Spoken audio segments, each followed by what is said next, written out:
waxal ko moo ki àndaloon naan je soutiens Gomes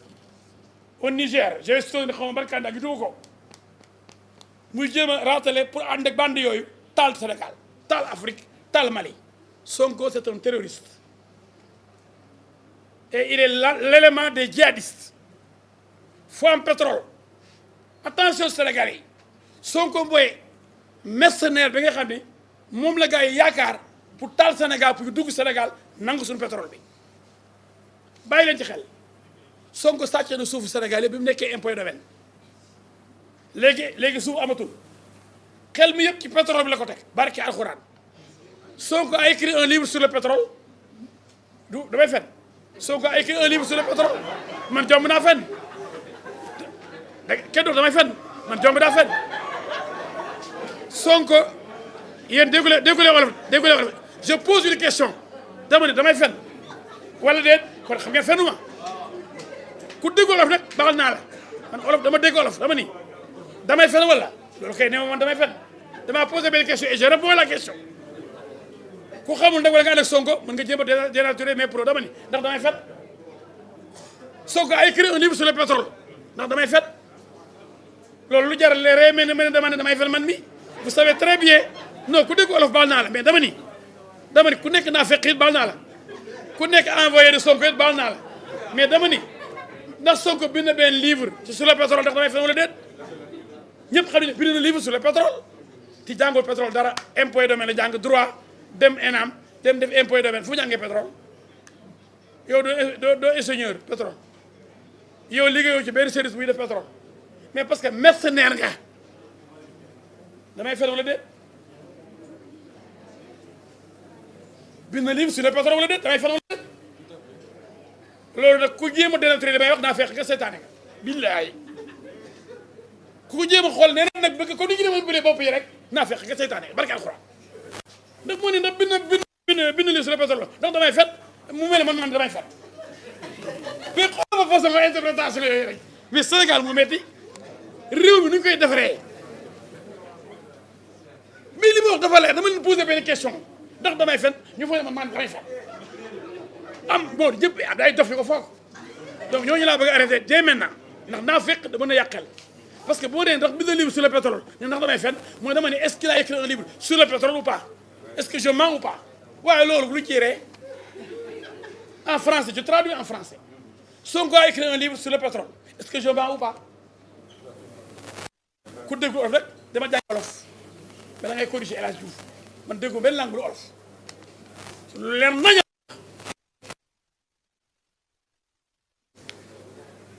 sama propos kenn mënu ko ridiculiser wala nga interpréter ko neen te ma toog daa ko fayda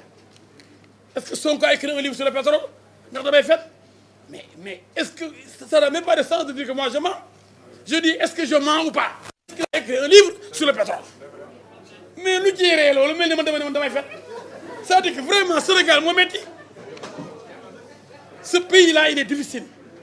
parce que l'honnêteté est difficile surtout l'honnêteté intellectuelle c'est clair tout le monde sait qu'il a écrit sur le pétrole ne ment pas ce livre-là a été commandité par des étrangers donc Sonko est un mercenaire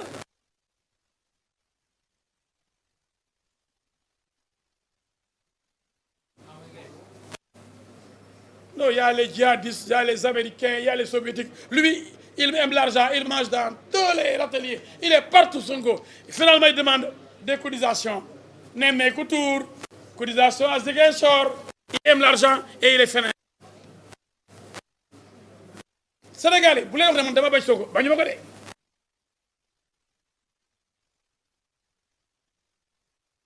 d'état Sénégal kon chaque fois mu génne ay pexe man dinaa tontu yee leen leeral leen ma ni la CEDEAO a pris de bonnes mesures pour que la junte militaire organise rapidement des élections démocratiques. On lui avait donné 18 mois et l'élection présidentielle devait se tenir au mois de février. Maintenant, la junte militaire demande 5 ans. 5 ans, c'est un mandat.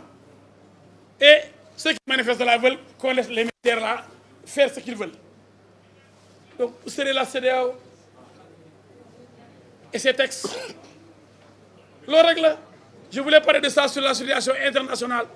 ma gis ay nit ñu yóbbu leen ay place de l'Obélisque yi ñu taxaw fa naan dañuy jàppale Mali lu ko dal militaires yi ñoo ko teg te dañoo bëgg loolu ko dal jeex ñu tànn ñi leen neex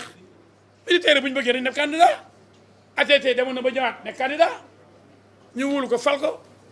mais jël say fetal teg ni maa ngi toog juróomi at di faa toog ay ndaa fekk nekk Sénégal naan bu la kenn wax dara bàyyi leen naa fekk bàyyi leen seytaane mooy comme affaire góor jigéen yi rek di ko campagne xam naa ne yàq na lu bëri sax benn ci côté boobu ndax am nañu comprendre dara à Touba ak feneen de voté contre xamuñu naka la ndax ay seytaane ñoo wër naan dafa am ci gouvernement bi même gouvernement Macky Sall ñoo bëgg a jàppale ay góor jigéen ko da ngay fen ku taxaw ni gouvernement Macky Sall ak assemblée dañu jàppale góor jigéen ñi fenkat bu rëy nga man maa ko wax ndax dafa am loi boo xam ne ba léegi jëlewuñ ko fi te loi bi day tëj ba 5 ans ay góor jigéen Obama bi fi ñëwee fii ne Macky dindi ma loi boobu pour comme neex nga nekk góor jigéen mu ne ko déedéet tant que maa ngi fi loolu du am premier ministre Canada ñëw Sénégal ni ko dindi affaire góor jigéen ndax suñu réew góor ak góor dañuy sëy ndeysaan yàlla leen alak jigéen ak jigéen dañuy sëy ñii xam nga duñu ay nit ay bàyyi ma lañ mu ne ko ñun ay nit lañ yéen ay bàyyi ma ngeen yéen ñaari góor dañu am doom ñaari góor am doom ñaari jigéen di am dañ doom waaye ñi ko ñu yàpp ñu loolu Macky Sall ne du fi am nañ loi boo xam ni ku ko fi def ñu rëq sa ndigg te kenn du fi sëy di danga ko sëy ñaari jigéen wala ñaari góor te koy fuñ fekk góor guy jigéen wi day affaire tapet te ne la tapet la ba nga bëgg a dee di la tappe la ku fiy def góor jigéen la tappe la loi bee ko wax waaye ñooñu lu ñu woon daan way nañ sañee loi criminalisée nangam tëbu di ko wax comme ça veille élection daf ko thème de campagne seytaane naafeq rambaaj wurkat sóobmaan dóorkat Sénégal yi foo lay terminé suñu réew mi nañ ko bëgg suñu réew mi moom lañ am Sonko daa bëgg militaires yi jël pouvoir bi moo tax mu lëkkaloo woon ak capitaine Touré de la gendarmerie comme capitaine Sanogo di mu defoon jël pouvoir bi au Mali Sonko est un putschiste Sonko nee na militaire malien yi ak militaire guinéen yi mu ngi wax ak ñoom cere ji bu ma ci lekkul dama ci xëpp suuf loolu mooy Sonko xam na ne du ma sa nekk président Sénégal incha allah rabbi ndax ku bëgg a taal kuy taal koo xam ne boo gisee 14 morts doyaloo ci deret ngay dund di ci lekk comme dëmm kooku bu militaire yi jëlee pouvoir bi da ci kontaan comme moom xam ne mënu falu moom village la war a yore benn village bu na la yore moo tax mu xëccoo ci mairie ba de man mii laaj présidentielle dégg naa benn journaliste mu ne oui amul représentativité moo tax demul élection locale mais kii liste majoritaire derrière Jean-Baptiste Diouf kële au Jolof fal ko sama gars yi ñëpp lañ fal mais man xar de weesu mbote dama bëgg nekk président du Sénégal nu ma bëggee nekk président di xëccoo ay gox-goxaan ay mbedd ak ay ruq fu nekk chef de quartier chef de village comme Sonko chef de village loolu nouveau chef de village yow nga bëgg a laaj réew mi di xëccoo ci ay chef de village waaye xam nga ni da ngay xam la nga bëgg xar day weesu mbote nekk naa maire ba astafurlah nekk naa ministre nekk député nekk avocat international macha allah nekk yaakaari Sénégal nekk l'homme du 23 juin lu may dox di xëccoo réew lu des ci man lu may yore Sénégal ci jàmm ci xéewal ci bëgg ko ci jàppale ko taxawu ko ba Sénégal jëm kanam xale yi am liggéey jigéen ñi am ci lu jàpp mag ñi mën noppali ko am alal yoo xam ne bi nga gaaw a dee Sénégal naat Sénégal jëm kanam je vous remercie. S'il y a des questions je réponds je suis pas comme l'autre là moi je suis prêt à répondre à toute forme de question waaye tempête boobu du répondre benn question moom dina ay déclaration de presse def point de presse yoonam il n'a aucun respect pour la presse moi je suis à votre disposition pour la vérité toute la vérité et rien que la vérité billahi.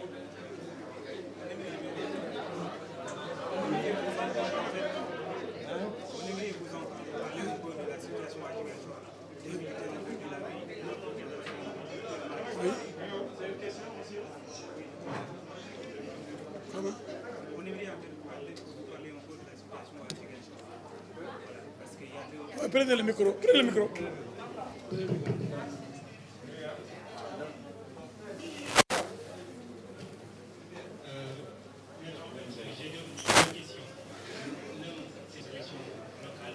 C'est bon, c'est bon, c'est bon. Vous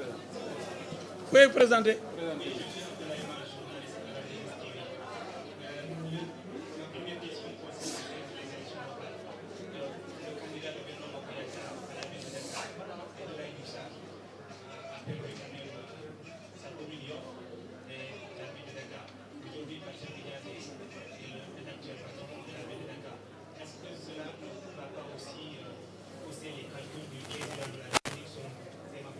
Sur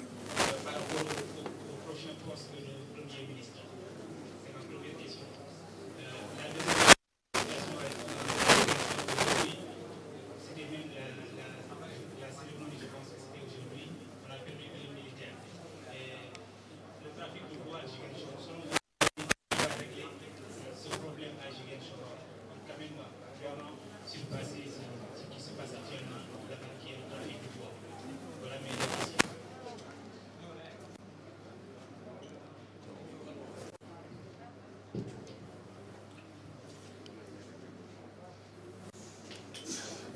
Bon, première question.